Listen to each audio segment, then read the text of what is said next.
Hello everyone, this is Rashid Jahangir and welcome to my YouTube channel. आज के इस video में हम बात करेंगे कि ASP.NET में इज़ पोस्ट बैक प्रॉपर्टी क्या होती है।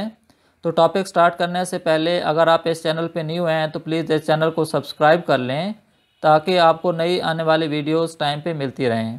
तो चलें अब हम अपना टॉपिक स्टार्ट करते हैं। इज़ पोस्ट बैक हमारे पास एक पेज लेवल प्रॉपर्टी होती है जो कि ये डिटरमाइन करती है कि पेज हमारे पास फर्स्ट टाइम लोड हुआ है या हमारे पास किसी क्लाइंट के बटन पे या किसी भी सर्वर साइड कंट्रोल पे क्लिक होने पे पेज लोड हुआ है। इस कंसेप्ट को समझने के लिए हम एक एग्जांपल इम्प्लीमेंट करते हैं। अब यहाँ पे हमारे पास एम्प्लॉय का फॉर्म है जिसमें हमारे पास 3 कंट्रोल हैं, फर्स्ट नेम, लास्ट नेम और हमारे पास है डेजिग्नेशन। अब यहाँ पे हमारे पास जब भी हम बटन पे क्लिक करेंगे तो क्या होगा कि डाटा लोड होगा किसमें, ड्रॉप डाउन लिस्ट में। तो अब लेट्स सपोज यहाँ पे सबसे पहले मैं एक यूज़र डिफाइन मेथड बनाता हूँ और यहाँ पे उस मेथड का मैंने नाम दिया गेट डेजिग्नेशंस और इसमें मैं कोई पैरामीटर पास नहीं कर रहा हूँ।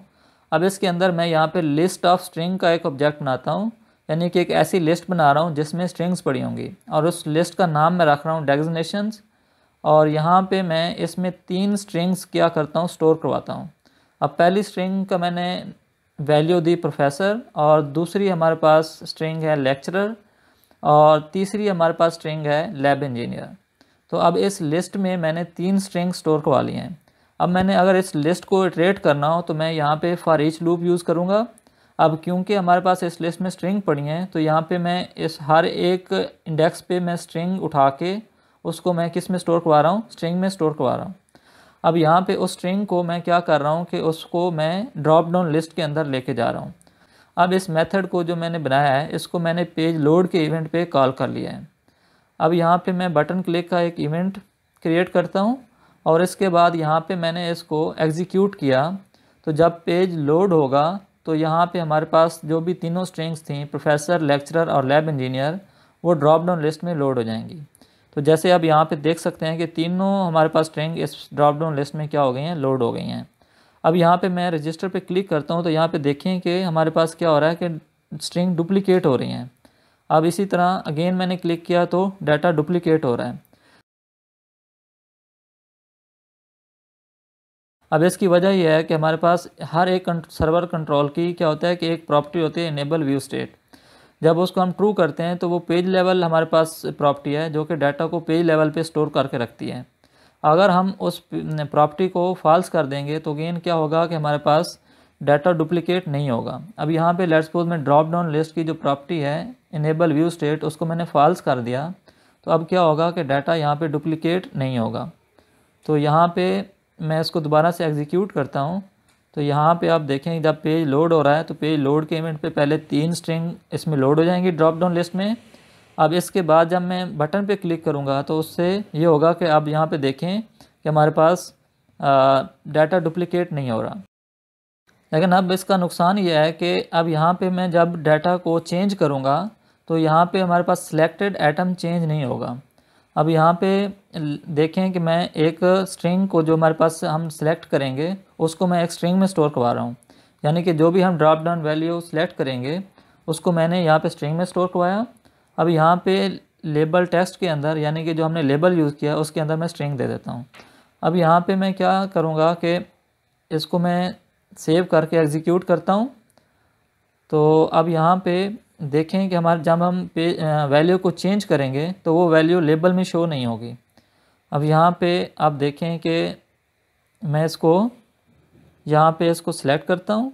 अब यहाँ पे देखें कि अगेन क्या हो रहा है कि यहाँ पे लेबल हमारे पास नहीं आ रहा। अब मैं लैब इंजीनियर सेलेक्ट किया तो वापस किस पे जा रहा है कि प्रोफेसर पे जा रहा है।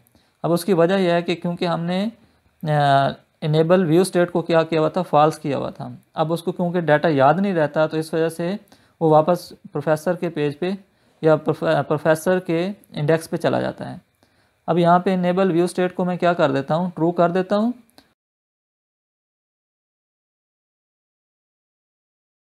कोड में आता हूँ और उसके बाद यहाँ पे इसका मेथड ये है कि दूसरा मेथड ये है कि हम तमाम एलिमेंट्स को क्लियर कर दें पहले, यानी कि पहले हम तमाम के तमाम ड्रॉप डाउन लिस्ट को क्लियर करें और उसके बाद डाटा को लोड करें। अब यहाँ पे मैंने क्या किया है कि इनेबल व्यू स्टेट को ट्रू कर दिया है और मैंने पहले आइटम्स को क्लियर करना है और उसके बाद लोड करवाना है। तो अब यहाँ पे देखें कि अब मैं इस पर क्लिक करता जा रहा हूँ तो अब यहाँ पे डाटा डुप्लिकेट नहीं हो रहा। लेकिन अब इसका नुकसान यह है कि हम पहले तमाम के तमाम डाटा को डिलीट कर रहे हैं और उसके बाद हम डाटा को लोड कर रहे हैं, तो इससे हमारी एप्लीकेशन एफिशिएंट नहीं होगी, क्योंकि हमने हर दफ़ा डाटा को डिलीट करना है और उसके बाद लोड करना है। तो इसका एक और सलूशन यह है कि हम यहाँ पे इस पोस्ट बैक प्रॉपर्टी को यूज़ कर लें। अब इस पोस्ट बैक में यहाँ पे मैं पहले चेक लगाता हूँ कि नॉट इज़ पोस्ट बैक, यानी कि ये पेज अगर पहली दफ़ा लोड हुआ है तो हम क्या करेंगे कि इस फंक्शन को कॉल कर लेंगे। अब इस नॉट इसको मैं नॉट को क्या कर सकता हूँ, इक्वल टू फॉल्स भी लिख सकता हूँ, जैसे आप लिखना चाहें वो आपकी मर्ज़ी है। अब यहाँ पे मैंने इस पोस्ट बैक की प्रॉपर्टी यूज़ की है। अब मैं इसको अगेन क्या कर रहा हूँ, यहाँ पे इसको एग्जीक्यूट किया तो अब यहाँ पे हमारे पास देखें कि अब मैंने इसको सिलेक्ट किया, देखें तो अब मैं क्लिक कर रहा हूँ तो डाटा डुप्लिकेट नहीं हो रहा।